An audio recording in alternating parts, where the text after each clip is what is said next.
Pozdrav svima!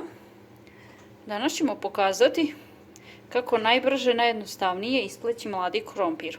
Kao što sami znate, sezona je sada mladog krompira. Ja ga jednostavno, kao što vidite ovdje, izabrala sam sve da budu sitni krompirići. Sad ovi što su mi malko veći, ja sam ih presekla po pola. Ovako, otprilike ću ih zasoliti.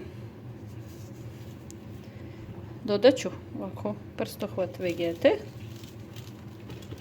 i onda ću to sve izmiješati. U međuvremenu stavila sam šerpu sa uljem da se ulje ugreje. Poenta je da ulje bude što vrelije, da kad ubacimo krompir, da ga u momentu, kako bi vam rekla, jednostavno tu koru spržimo i onda smanjujemo ringlu i dovršavamo pečenje. Ali poenta znači da bude ulje jako zagrejano, da nam se ne bi krompir muljao, da dobije onako finu koricu. Čekamo sada da nam se ulje ugreje. Pošto nam se ulje ugrejalo, znači pazite se kada ubacujete.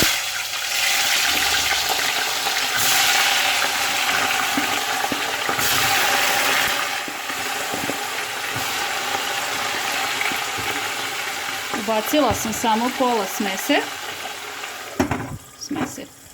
pola krompira i sada poklopimo ga i na najjačem broju na ringli ga kuvamo, pečemo, kako da kažem.